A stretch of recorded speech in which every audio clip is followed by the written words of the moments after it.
Anak-anak muda zaman sekarang banyak yang terjerumus dengan kegiatan semacam pacaran.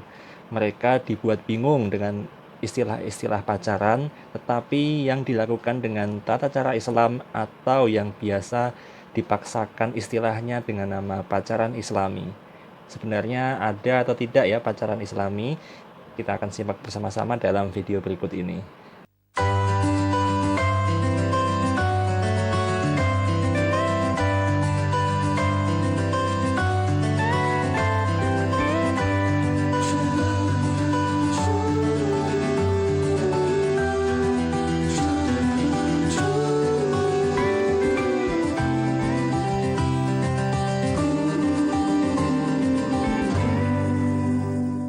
Bismillahirrahmanirrahim. Assalamualaikum warahmatullahi wabarakatuh.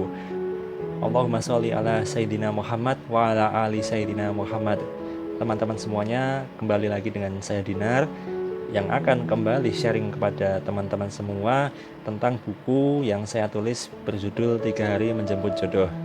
Kali ini kita akan sharing bersama tentang istilah yang sering kita dengar dan sangat membingungkan, yaitu bernama pacaran Islami.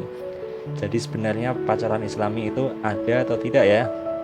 Nah, dulu ketika saya belum menemukan jawaban ini, saya sering membaca-baca referensi, saya membaca-baca buku, saya mengikuti juga kajian-kajian tentang pernikahan. Di situ ada seorang ustadz yang menyinggung tentang pacaran Islami ini. Dia mengatakan bahwa pacaran Islami adalah pacaran yang dilakukan dengan diawali dengan membaca basmalah dan diakhiri dengan membaca hamdalah. Nah, kemudian pacaran ini juga dilakukan di tempat-tempat yang mustajab, misalnya di musola atau di bawah beduk masjid ya, sambil ngumpet-ngumpet seperti itu. Kemudian waktu kegiatan pacaran ini juga dilakukan di waktu-waktu yang mustajab, yakni di sepertiga malam terakhir atau menjelang berbuka puasa bersama dengan sang pacarnya. Nah, jelas ini sebenarnya si ustadz tadi hanya bergurau saja ya teman-teman ya. Jadi yang namanya istilah pacaran Islami itu tidak ada di dalam Islam. Bahkan Islam tidak mengenal kosakata pacaran sama sekali ya. Islam sangat anti dengan kegiatan pacaran. Nah, sebenarnya mengapa Islam melarang pacaran? Karena salah satu hal yang dapat berujung pada perzinaan adalah aktivitas pacaran ini. Dan Islam ini adalah agama yang sangat preventif. Dia sudah melarang hal-hal yang bisa berujung pada perzinaan, dan salah satunya adalah kegiatan pacaran ini. Nah, kalau teman-teman semuanya sudah ada yang sempat membaca naskah buku saya 3 Hari Menjemput Jodoh ini, di bagian awal sekali saya langsung menyinggung pembahasan terkait dengan pacaran Islami ini. Jadi mengapa saya tulis seperti itu susunannya? Karena saya sendiri sangat menyayangkan ya, sekarang ini banyak sekali anak-anak muda yang sebenarnya mereka memiliki semangat ibadah yang tinggi. Mereka memiliki semangat keislaman yang tinggi. Mereka rajin ke masjid, mereka rajin sholat 5 waktu, bahkan mereka juga rajin mengikuti kajian-kajian. Tetapi yang sangat disayangkan adalah mereka juga pacaran.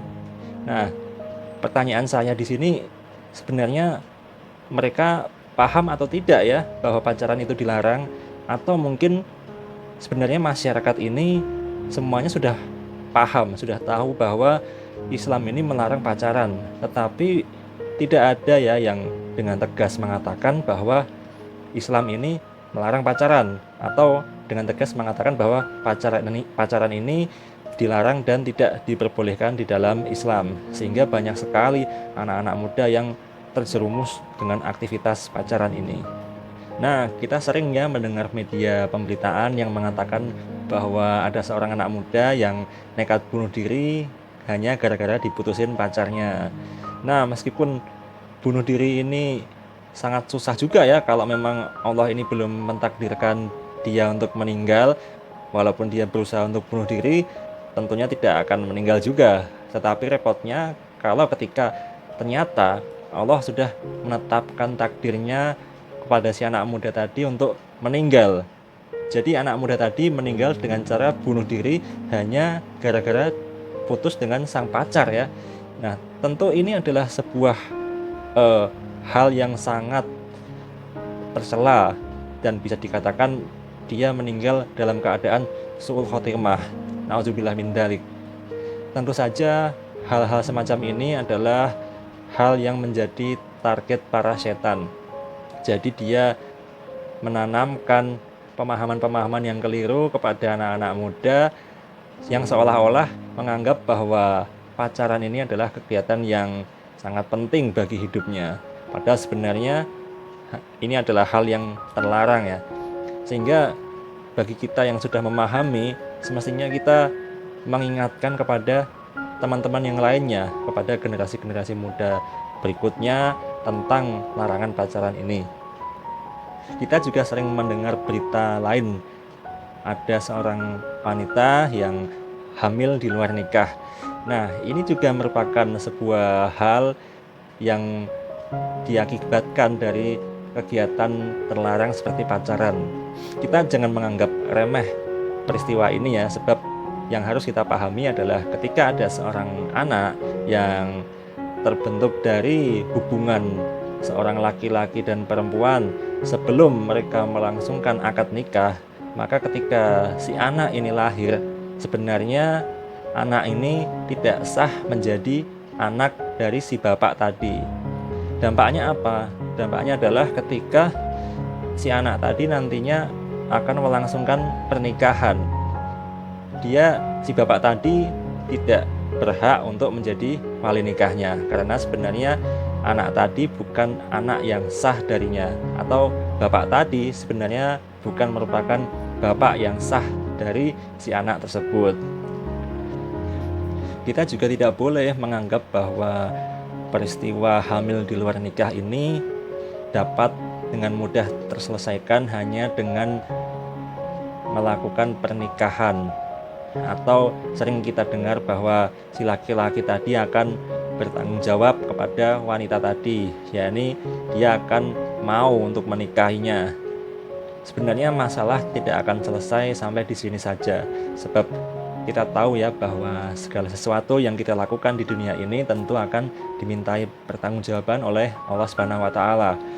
Pertanggungjawabannya bisa dilakukan di akhirat nanti, atau bisa juga Allah meminta pertanggungjawabannya di dunia ini langsung.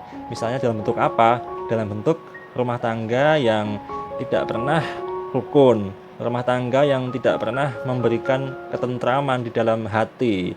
Ya mungkin karena rumah tangga tadi diawali dengan proses-proses yang tidak dibenarkan dalam Islam, seperti pacaran, atau yang sangat dihindari adalah misalnya terjadi seperti tadi ya, hamil di luar nikah. Nauzubillah min dzalik.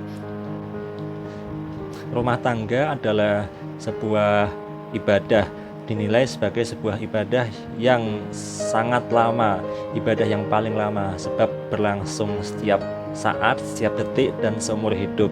Kita bisa membayangkan bahwa rumah tangga tadi yang sangat lama sekali tadi, jika diawali dengan kegiatan yang dimurkai Allah, kegiatan yang tidak diridhoi oleh Allah semacam pacaran, kita bisa membayangkan dengan akal kita bagaimana nanti kelak rumah tangga tadi akan berlangsung. Mungkin saya ingin menganalogikan, misalkan kita memakan makanan yang sudah basi ya, kemudian beberapa saat setelah itu kita mengalami sakit perut. Nah, dengan menggunakan logika berpikir saja, kita sudah membuat sebuah kesimpulan yang wajar ya. Kita sakit perut, ya jelas sakit perut. Hal itu wajar terjadi sebab kita tadi telah memakan makanan yang sudah basi, makanan yang tidak benar, yang tidak sehat. Nah, sama halnya dengan rumah tangga tadi. Rumah tangga yang dibentuk dengan kegiatan yang tidak benar, dengan perbuatan yang dilarang oleh Allah seperti pacaran tadi, kita bisa juga menilai kira-kira nanti rumah tangga yang dihasilkan ke depannya itu seperti apa. Nah, ini bukan bermaksud nakut-nakutin ya teman-teman ya, tetapi justru saya ingin mengingatkan agar kita sama-sama memberikan nasihat kepada teman-teman, kepada anak-anak muda, bahwa jangan sekali-sekali untuk mengawali rumah tangganya dengan aktivitas yang tidak diridhoi Allah seperti pacaran ini. Mungkin ada teman-teman yang sudah menikah, yang dulunya pacaran pun juga bisa mengingatkan kepada anak-anaknya, kepada generasi-generasi muda lainnya, agar tidak pacaran sebagai bentuk bagian dari dakwah, dan mudah-mudahan dengan itu Allah kemudian bisa memperbaiki rumah tangga kita semua ke depannya menjadi lebih baik lagi. Bagi anak-anak muda yang sudah terlanjur pacaran, ya bagaimana solusinya? Solusinya adalah dengan segera putusin saja pacarnya, udah putusin aja, kemudian segera langsungkan akad nikah. Mungkin ada juga yang masih ngeyel ya, saya pacaran tapi nggak ngapa-ngapain kok. Nah, kalau pacaran memang nggak ngapa-ngapain, terus ngapain pacaran? Kemudian ada juga yang masih ngeles nih, saya pacaran tapi dalam rangka serius kok untuk nikah. Nah, kalau memang serius untuk nikah, ya kembali lagi, ngapain harus pakai kegiatan pacaran?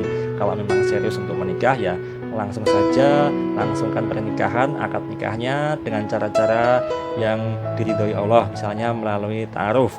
Buat teman-teman yang belum tahu konsep ta'aruf seperti apa, bisa simak di video saya yang lain.